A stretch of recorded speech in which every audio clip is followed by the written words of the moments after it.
In the next 10 minutes, you're going to learn everything you need to get started in the game of tennis, including all the major strokes. Plus, at the very end, we're going to let you in on a secret that's critical to understand if you want to be a good player. And we're going to start by talking about the serve, because the serve begins every point in the game of tennis, and it has to be hit from back behind the baseline, which is the line all the way in the back part of the court, and has to be aimed across to the opposite service box. The serve is frequently referred to as the most important shot in tennis because it sets the tone for each and every point.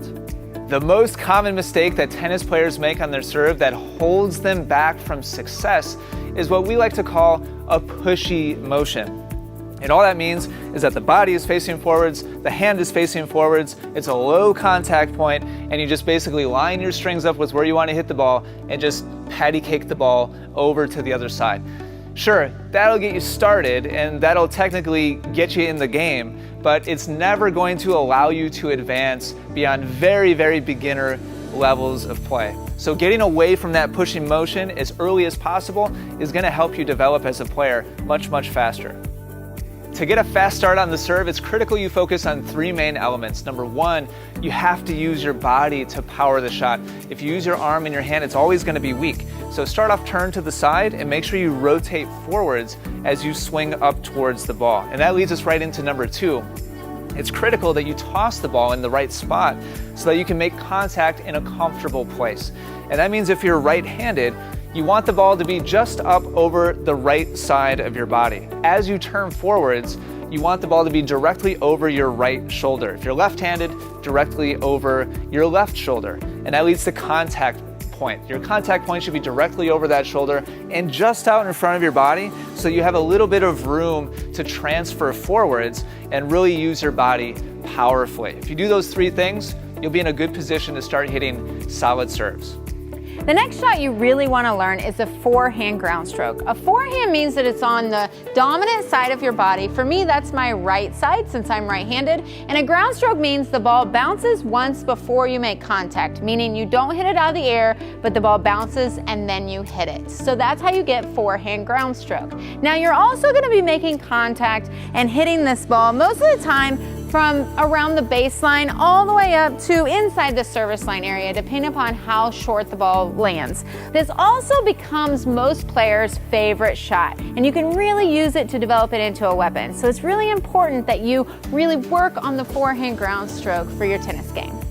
One of the biggest mistakes that you're going to see a lot of tennis players make on the forehand ground stroke is that they use all arm, which means they're turned to the side and they're only using the arm to be able to hit the ball. That is going to cause a lot of injuries, especially in your elbow and your shoulder. So it's really important that you're trying to use your body and really using your body to swing through, and your arm is really relaxed and you're just using both together to swing through the ball. The other thing that you really want to think about is your swing path. You want to start the racket head, which is this part of your racket, below where you're going to make contact with the ball. So you start below, you come up to the contact point, and then you finish above the contact point. It does not have to be over your shoulder. It just needs to make sure that it's above the contact point where you finish your swing. Now, the other thing you want to talk about is the contact point, exactly where it should be. If you're stepping into your forehand, I'm stepping with my left foot here because I'm right-handed. I'm going to make contact right around my front foot. That means my racket is going to be straight this way and not going to be down at contact and not going to be up when I'm making contact with the ball, but it's going to be straight vertically this way, and I'm going to be making contact right around my front foot. So again, up to that point and then finish above. That's going to be really imperative body movement, swing path, and contact point to make sure that you're really getting the most out of your forehand ground stroke. Now it's time to talk about the backhand. Now there's two different flavors of the backhand. You have the two-handed backhand or the one-handed backhand, and this is all going to be hit on your non-dominant side. So just like we talked about the forehand over here, your non-dominant side with the backhand right here for your two-handed or your one-handed shot. Now, in general, your backhand, you want it to be a solid, consistent shot. You have your forehand that's going to be maybe aggressive, and your backhand can be something you can always rely on, whether it's a one-handed or two-handed shot. Now, where do you hit the backhand? Generally, you hit the backhand around the baseline. The ball has to bounce first, and then you hit the ball. So that's going to put you in the position of the baseline or slightly inside the baseline when you're hitting it. Now, the biggest mistake most players make when they're hitting the backhand is that they're arming the shot. They're not using the rest of their body. So if you're a two-handed backhand user, that you're just swinging like this. And if you're a one-handed backhand user, you're just poking like this. The problem with this is that you're not going to get a lot of consistency and power with your swing because you're not using the rest of your body. Now let's talk about how do you hit your backhand. So let's start with the two-handed backhand. Now, just like we were talking about before, one of the biggest things we want to learn how to do is use your body. So when we're using your body, we're going to get the racket to come under and turn all the way out and around. Now, it's really important that you watch my body turning all the way out and around instead of just using my arms. Now, some really important key points about when you're hitting the two-handed backhand, is that you want to make contact right in front of your toe. So as we're swinging with our body, we're making contact right in front of our toe, and the racket's going to go out and come all the way around on your finish. Now, this is so important that as you use your body and you're making that correct contact, that everything flows together and it's nice and smooth.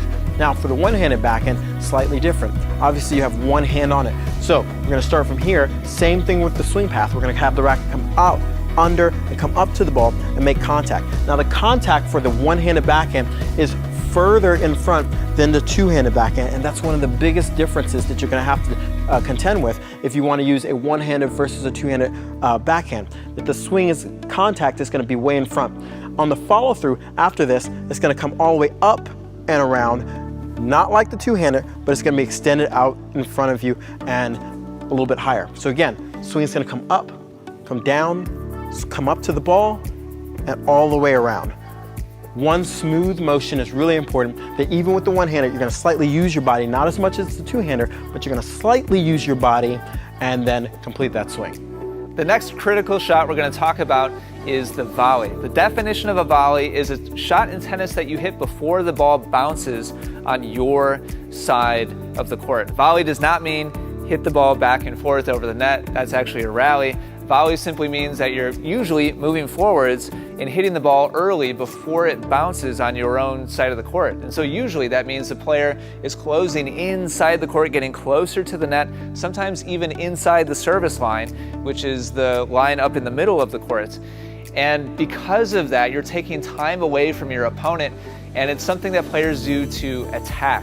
They're taking time away, they're improving their position on the court, and the closer you get to the net and the closer you get to your opponent's side of the court, the easier it is to attack and start to put the ball away. And so this is a very aggressive thing to do as a tennis player, is to move forwards and take the ball out of the air instead of waiting for it to bounce.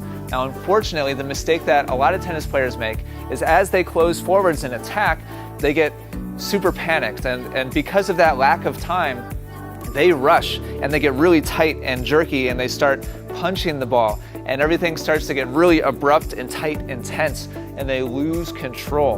And so they had an opportunity up there to attack, but they end up throwing it away by making a lot of mistakes and getting really rigid and tight and tense.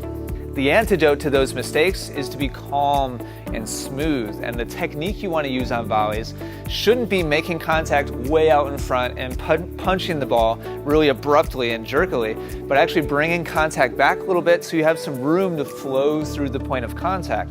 You also don't want to make contact way far back behind yourself, because then you start getting handcuffed and things get awkward and unnatural. So just out in front of your front foot, or just out in front of the front edge of your body, is about where you want to make contact, and your hand should be relaxed and loose so that you can smoothly flow through the point of contact and direct the ball where you want it to go. You should be viewing volleys as redirecting energy, not adding energy. It should be about placement and finesse and accuracy, and not raw power and strength. A secret that is going to make everything that you've learned twice as effective is where the racket is faced, where the strings are faced, is where the ball is going to go. So for instance, on your ground strokes, if your racket faces down, the ball is going to go down. If your racket faces up, the ball is going to go up. And this applies to every stroke that you just learned. It's important to make those small adjustments so that you can make more balls in the court.